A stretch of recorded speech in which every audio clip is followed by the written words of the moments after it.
of is, what is ethical to do? And we need to do it. The muscle memory we need to build.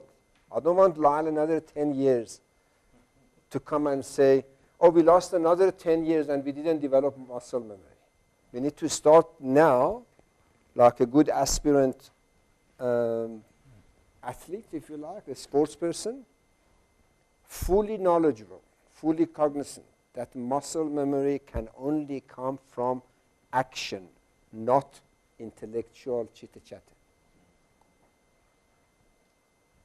Can we build that muscle memory? That's my dream. Thanks, Raj. Yeah, thanks, Mzua. Thanks, Iraj. I'm going to follow that now. So yeah, follow on leadership and building this focus and commitment. Those obviously would be something that I'd really like us to focus on. It's a difficult question to ask if we could come away from here for the next in the next kind of short term. What is the one thing that I'd like us to focus on? It's I think it relates both to the previous speakers is to stop the own goals. We score an enormous amount of own goals. I think there's only one other nation on the planet at the moment that is scoring more own goals than us, and they've got a lot more depth to the economy, but they're in an infinitely deeper crisis, and that's Brazil. And they a recognized footballing nation, and we're not. But I really do think we need to really focus on that, and that comes back to Becky's point about leadership and Iraj's point around and creating a kind of a collective focus. And I do think the collective focus is imperative right now. But in terms of, so it's really the immediate thing is to avoid the own goals.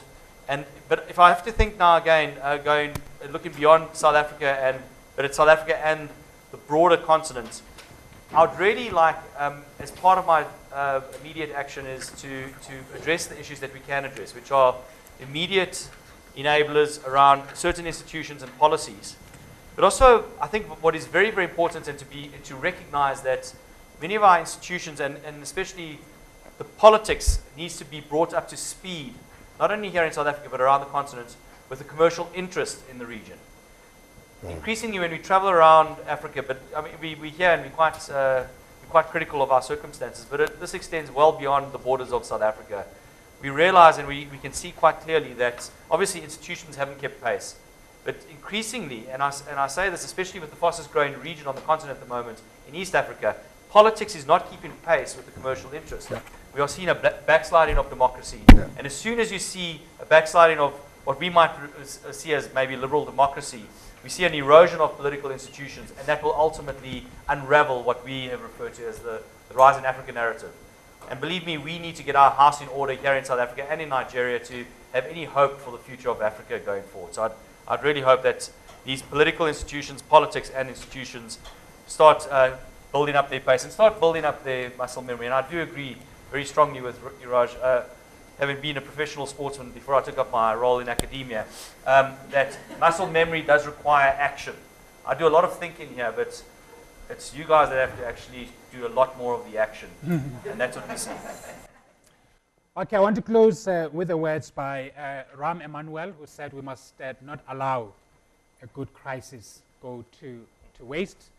And I think we shouldn't underestimate the power that lies within us to make changes in both small and large domains. And I think we should demand leadership and agency across the different domains in government, business, academia. They have a role, civic leadership, and us as individuals. I want to really thank you for coming to grace this event and for your questions and comments. I think they're provoking further thought, and I hope that we're not going to leave these debates here, but we're going to take them forward. A round of applause for our panelists. Thank you very much. Thank you.